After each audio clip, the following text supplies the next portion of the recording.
Qu'est aujourd'hui un miroir ardent, un dispositif expérimental utilisé notamment dans les cabinets scientifiques des XVIIe et XVIIIe siècles? Il s'agit de deux miroirs métalliques concavés, paraboliques au foyer desquels on peut placer des corbeilles, l'une contenant des charbons ardents, l'autre le plus souvent de l'amadou. Lorsque les deux miroirs sont en face l'un de l'autre, la lumière rayonnée depuis les charbons ardents arrive sur l'amadou qui prend feu. Ces appareils illustrent donc la propagation de la chaleur sous forme de rayonnement lumineux, rayonnement thermique dans l'infrarouge essentiellement.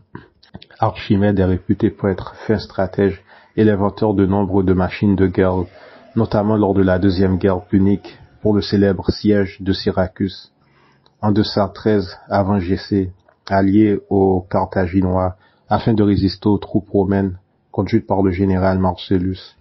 La légende veut qu'il ait mis au point des miroirs géants pour réfléchir et concentrer les rayons du soleil dans les voiles des navires romains et ainsi les enflammer.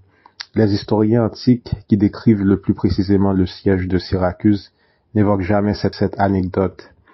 Les transcriptions de la Grèce antique racontent que lors du siège de Syracuse, la flotte romaine fut réduite en cendres par un ensemble de miroirs paraboliques et de boucliers polis jusqu'à en briller sous les ordres d'Archimède. Cette invention entra dans l'histoire sous le nom de rayon de la mort d'Archimède. Le rayon de la mort est un thème récurrent en science-fiction. Il s'agit d'une arme projetant de l'énergie de façon dirigée, permettant de détruire un être humain ou un objet. Dans la science-fiction, il apparaît le plus souvent sous la forme de pistolet laser. Ce concept de destruction à distance par rayonnement semble remonter à Archimède. Une légende contestée prétend qu'il se serait servi de miroirs pour concentrer la lumière du soleil et ainsi mettre le feu à des navires ennemis qui attaquaient la ville de Syracuse. Des armes aveuglantes au laser ont pu être mises au point ces dernières années, mais elles ont été interdites avant même que leur production ne passe une échelle industrielle, une première dans l'histoire de l'armement, si l'on accepte l'interdiction de l'arquebuse par la papauté, qui ne fut alors pas observée. La vue, par exemple, a à voir avec la science du reflet. Ce que vous voyez n'est que le reflet de quelque chose d'autre. La question que vous souhaitez poser est où se trouve le miroir produisant ce reflet? Bonne question, mais cela va plus loin. Sachez que dès que vous avez accès à un objet émettant une forme de réflexion, vous êtes observable. La science de l'espionnage, de l'épiage, c'est la science du reflet. La question que vous souhaitez poser est où se trouve le miroir produisant ce reflet? Notre réalité et perception sont générées par d'autres réalités, à l'aide de ce que nous pouvons surnommer des super-ordinateurs ayant plusieurs fonctions. Et par super-ordinateur, on ne veut pas nécessairement venir à un bout d'équipement, bien que cela peut être le cas, mais des habitats naturels contrôlant une grande quantité de terre. Par exemple, la surface terrestre n'est simplement que le montage de terrain automatique venant originellement du monde souterrain. À titre d'exemple, une fois de plus, la série de Lost, son île correspond à un super-ordinateur, la Terre aussi.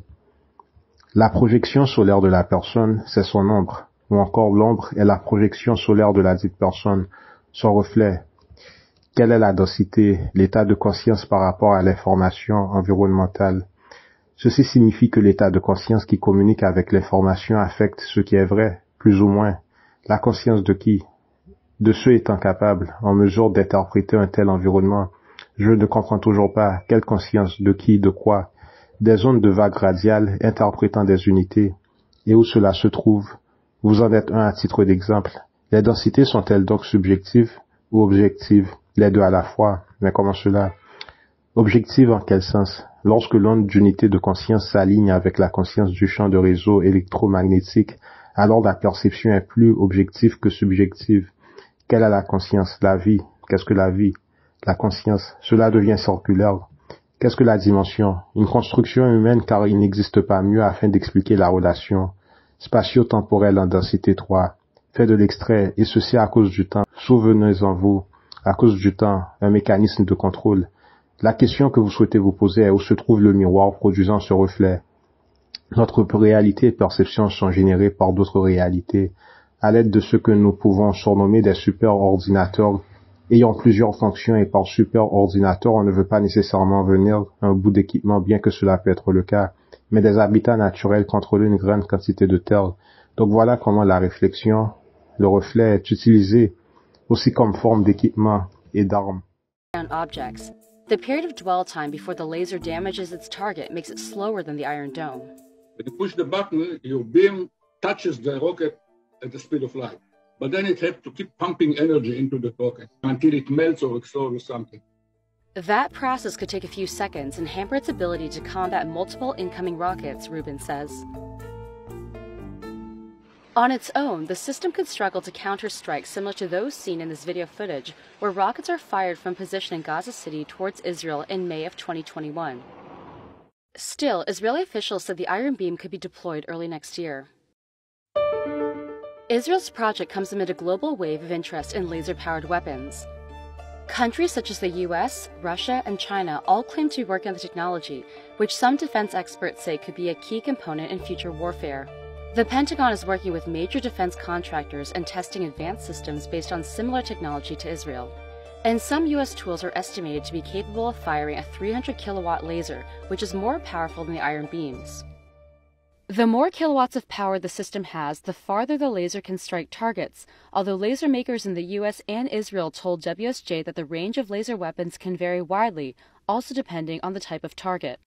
The Iron Beam is designed to detect small targets up to 12.4 miles away, according to Israel. Analyst Uzi Rubin estimated that American lasers could strike twice as far as Israel's. That's still much lower than the Iron Dome, which can hit rockets at a distance of up to 43 miles. The range is limited. It's more limited than the range of interceptor weapon, even a short-range interceptor weapon. Because of all those limitations, security analysts say Israel is seeking support from the U.S. to enhance the weapon. President Biden was showcased the Iron Beam during a state visit to Israel and signaled U.S. support for the tool. We have reaffirmed the unshakable commitment of the United States to Israel's security, including partnering with Israel on the most cutting-edge defense systems in the world, including the U.S. support for the Iron Dome and Israel's new laser-enabled system called the Iron Beam. Congress is moving ahead with plans to send Israel another $1 billion for the Iron Dome, which the U.S. Army has also been testing in some military bases. Now, any new cooperation on the Iron Beam could accelerate the process of making laser weapons a reality on the battlefield.